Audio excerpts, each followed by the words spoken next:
जयपुर का जगतपुरा इलाका दिन में जितना नॉर्मल और हलचल भरा लगता है, रात होते ही उतना ही खामोश और अजीब हो जाता है। नई कॉलोनियाँ, बड़े बड़े फ्लैट्स, दुकानें, सड़कों पर खेलते बच्चे, दिन का नज़ारा बिल्कुल आम है। लेकिन जैसे ही सूरज ढलता है, यहाँ की हवा में कुछ बदल जाता है। लोग कहते हैं सदियों पहले यहाँ एक क्रूर राजा का राज्य था।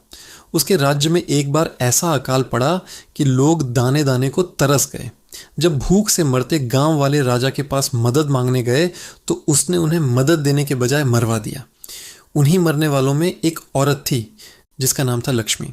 वो भूख से तड़प तड़प कर मरी थी और मरते मरते उसने एक श्राप दिया था, जो भी मेरी तरह भूखा रहेगा वो मेरे साथ आएगा और उसकी भूख कभी नहीं मिटेगी। अगर जनवरी 2026 की वो रात ना आई होती, सर्दी का मौसम था और कोहरा इतना घना था कि स्ट्रीट लाइट्स की रोशनी भी धुंधली पड़ गई थी। 24 साल की सोनिया इसी इलाके के एक नए फ्लैट में शिफ्ट हुई थी। वो अपनी जॉब के लिए दिल्ली से जयपुर आई थी।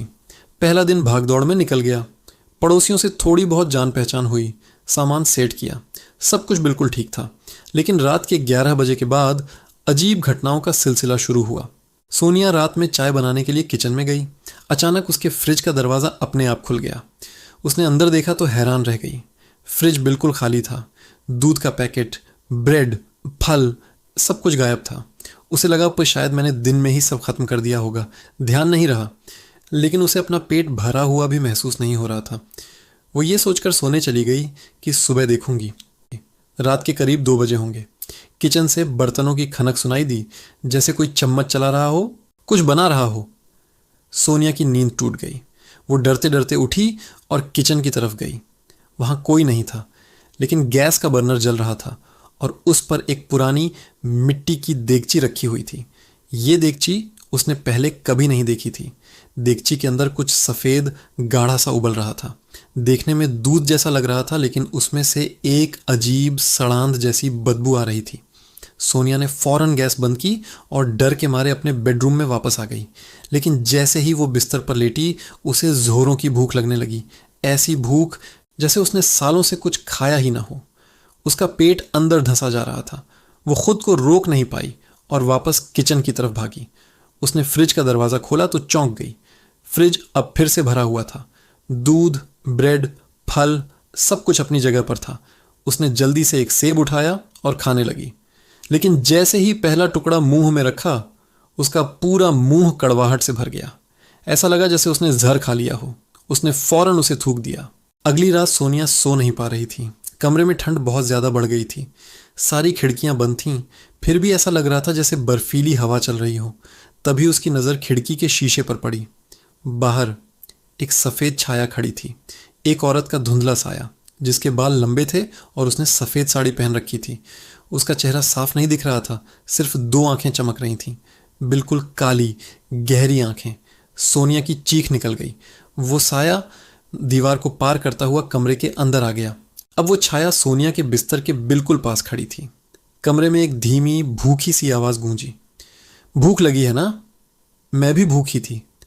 उस राजा ने मुझे मार डाला था। अब तू भी मेरे साथ भूखी रहेगी।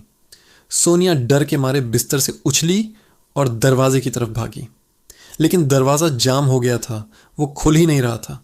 उस सफ़ेद छाया ने अपना हाथ आगे बढ़ाया। जैसे ही उसकी उंगलियां सोनिया की गर्दन को छुईं, एक बर्फीली ठंडक उसकी रूह तक उतर गई और उसकी भूख पहले से कई गुना ज़्यादा बढ़ गई। सोनिया चिल्लाई, मुझे छोड़ दो, मैंने तुम्हारा क्या बिगाड़ा है? छाया का जवाब एक ठंडी हंसी के रूप में आया। तू मेरे घर में आई है, अब तू भी मेरी तरह बनेगी। हर रात तुझे भूख सताएगी, लेकिन तू कभी मर नहीं पाएगी। इतना सुनते ही सोनिया बेहोश होकर वहीं गिर पड़ी। अगली सुबह जब पड़ोसियों ने दरवाज़ा खटखटाया तो सोनिया ने दरवाज़ा खोला। उसका चेहरा बिल्कुल पीला पड़ चुका था, आंखें अंदर धंस गई थीं। उसने मुस्कुराने की कोशिश की, लेकिन वो मुस्कान बहुत डरावनी थी। उसने अपने पड़ोसी से कहा, चाय पियोगे? मैं बना रही हूँ। पड़ोसी की नज़र जब सोनिया के हाथों पर पड़ी तो वो कांप गया। उसके हाथों पर गहरे निशान थे, जैसे किसी ने नाखूनों से कुरेद कर लिखा हो, भूखी रहो। अब सोनिया हर रात अपने किचन में जाती है, चूल्हा जलाती है, उसी मिट्टी की देगची में कुछ सफ़ेद सा उबालती है, लेकिन वो उसे कभी खाती नहीं। वो बस उसे देखती रहती है और भूखी रहती है। जगतपुरा के लोग कहते हैं कि रात के अंधेरे में एक सफ़ेद छाया आज भी उन गलियों में घूमती है। वो अनजान लोगों के दरवाजे खटखटाती है और जो भी दरवाज़ा खोल देता है वो अगली रात से भूखा रहने लगता है। उसकी भूख कभी ख़त्म नहीं होती।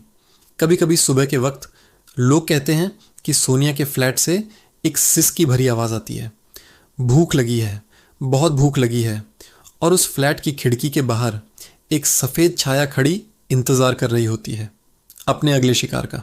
तो ये थी जगतपुरा की सफ़ेद छाया की कहानी। क्या ये सिर्फ एक कहानी है या आज भी सोनिया उस फ्लैट में कैद है? इसका जवाब तो शायद वक्त ही देगा। अगर आपको ये कहानी पसंद आई तो लाइक और शेयर ज़रूर करें। और हाँ, अगर आप भी जयपुर के किसी ऐसे ही अनसुने किस्से के बारे में जानते हैं तो हमें कमेंट्स में बताइए। मिलते हैं अगली कहानी में। तब तक अपना ख्याल रखें।